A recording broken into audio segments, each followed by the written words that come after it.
So we have this episode of the golden calf in chapter 32. Now, for anyone who is conversant with the rest of the Bible, this reminds us of another passage that comes up later in the book of Kings. And this is after the death of King Solomon. We're told that Jeroboam, who had been in charge of the forced labor and had led a revolt against Solomon and had to go down to Egypt and all sorts of resonance of the Exodus there. And when he comes back, he leads a secession and breaks off the northern kingdom from the kingdom of Judah. And in the course of that, he sets up two sanctuaries, two temples, one in Dan, way up on the Lebanese border, and one in Bethel, which was just a stone's throw from Jerusalem, you might say. That's right. So at the two ends to nail the thing down. But then we are told that he set up two calves of gold and said to the people, "You've been going up to Jerusalem long enough. Here are your gods, O Israel." Now, the Hebrew word there, Elohim, can be really either singular or plural. Yeah. But if you're setting up two calves, I suppose it's reasonable to take it in the plural. Especially as the verse goes on, who brought you out of the land of Egypt, and the verb to bring out there is in the plural. In the plural. So well, certainly, it grammatically agrees. The context certainly suggests the plural there. The way this resonates, of course, with the golden calf story is this is exact words that Aaron says to the people when he makes the golden calf at the foot of Sinai, right? "These are your gods, O Israel, who brought you out of the land of Egypt." Now, so if we press the question, which of these is likely to have come first? If you're reading the Bible in sequence, well, Aaron did this back in the time of Exodus. Jeroboam should have known better. Right. But in all probability, one suspects that it's quite the reverse, and that Jeroboam did this, and this is being read back into the Exodus story to condemn Jeroboam. Right. I mean, to say that Jeroboam's calves are equivalent to the first great Israelite sin, right? That first moment where they really messed up, which, to be fair, Jeroboam, this is his first moment, right? He's just started. I mean, you see what he's trying to do. Jeroboam has a people who have been used to, over a couple of generations, going to Jerusalem to sacrifice at that one central sanctuary where the ark is. And so he says, right, enough with that. Why should Jerusalem get all the pilgrims? My people should be sacrificing in my kingdom. And he builds these two calves.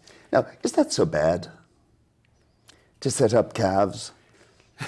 It depends who you ask. Yes. I mean, in the Decalogue, they say, "You shall not have strange gods before me, and you shall not make for yourself a graven image." Were these images of the God, do you think? I think these are images of Yahweh.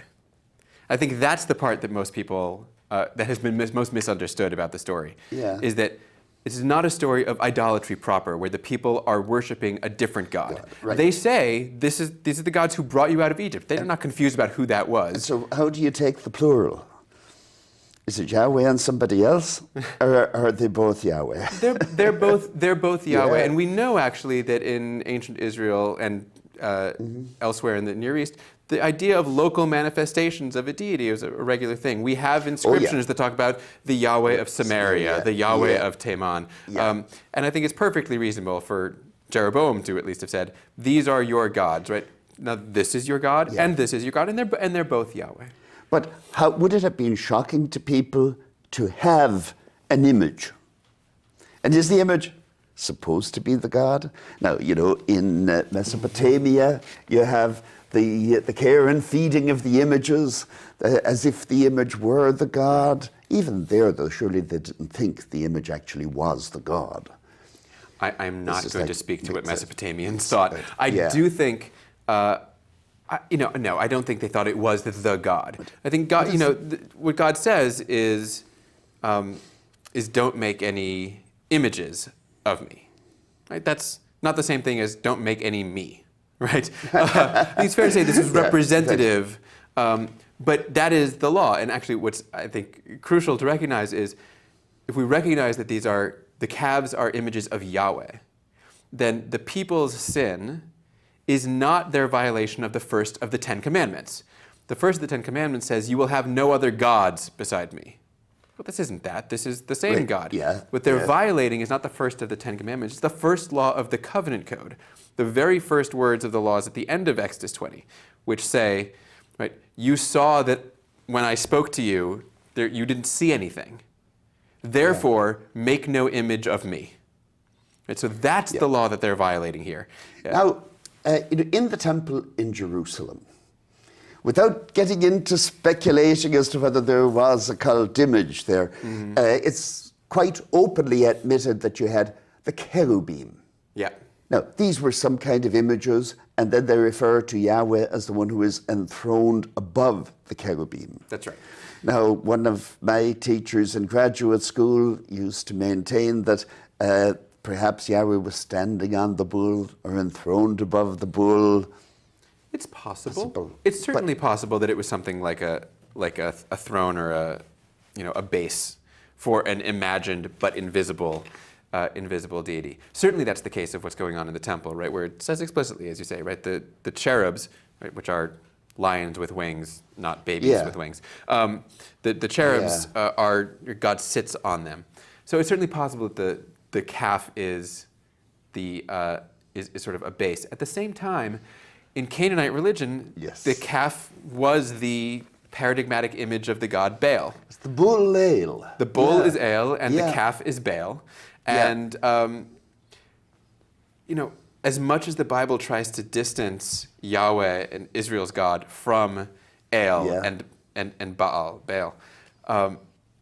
we know from plenty of places and examples that, in fact, right, we had a lot of syncretism, right, of the ideas of the various gods get mushed together, and they're very much more fluid than we would think otherwise. Yeah. A bull representing Yahweh is not, or a calf is not surprising in that But sense. all Jeroboam was trying to do, in any case, presumably, is to make the presence of the God available to the people. I think it's a purely economic move. And but even theologically, I think in any cult, you have to have some way where people can feel that they're coming in contact with the God, maybe not necessarily touch it, but have a way to focus It's the It's the attention. bulls down in Bethel, and it's the ark in Jerusalem. And how early do you think this commandment not to make a likeness of the God would have taken hold? It's hard to know. We don't have, in part because of where the Bible comes from, right? Who wrote it, right? The people who wrote it were particularly literate, elite, a very small subset of the population. We don't have too much examples of images of the deity referred to, of the deity proper referred to, in any positive sense. Right? The aniconic tradition is actually relatively consistent and strong, I think, in the biblical text itself. That said, outside of the world, the restricted world of the authors of the Bible, it was nothing but icons all the time. And of course, there were all sorts of laws that you have that don't seem to have had any effect on the lives of the people. Archaeology has well demonstrated that the sort of aniconic tradition of you will have no image of the deity reached about as far as the end of the scroll. And but that doesn't mean it wasn't there. Oh, right. Yeah. It could have been there from an early point. Now, if I understand you correctly, you would take all of chapter 32 as the Elohist? That's right. So now the Elohist is usually thought to have come from the northern kingdom, and in this case it would be very critical of a major part of the program of the northern kingdom. So would you want to expand from that, that this is generally a kind of a critical source, maybe in the vein of some of the prophets. Right. So, I mean, the prophets are the best example here. Yeah. We know that prophets were often in the employ of the kings. I mean, Isaiah seems to have been, a royal advisor. Yeah. Isaiah is critical of, that's their job, right? The job of the prophets seems to be sort of like a professional adversary, whether they are actually in the employ of the monarchy or not. The Elohist source is this very strongly prophetic tradition. Right? As I said, this is the source that thinks about the Sinai event as the moment when Moses is authorized as prophet. So, that prophetic critical strand, even within the northern kingdom of the northern kingdom, it looks very much like Hosea. So this was not royal propaganda. This was not like the state's myth or the No, I think it's much easier to see J being like that for the southern. But the northern, prophets were very rarely mouthpieces for the monarchy. Okay, very rarely. Now, the thing that puzzles me, and this is still in a more or less historical vein about this story, is that it's Aaron who has to go make the statue. Now, Aaron at priesthood is associated with Jerusalem. Why do they incriminate him? Do they just want to forestall the idea that they would be taken as propaganda for the southern kingdom? This is, I have to simply admit, this is one of the great mysteries of this story to me, is why Aaron is on the one hand blamed, and then almost immediately thereafter let off the hook, right? So that when Moses comes down the mountain and says to Aaron, "What are you doing?" And Aaron says, "Threw some gold into the fire and out came a calf." Right? First of all, he's lying because the narrative said something different. But Moses' response seems to be, "Okay, that's fine," right? Which makes no sense. So the critique, but then the backing off of the critique. It's a puzzling moment. I have to admit. Let's, though, before we conclude, there are two other points we want to touch on. One is the tablets get smashed. They do.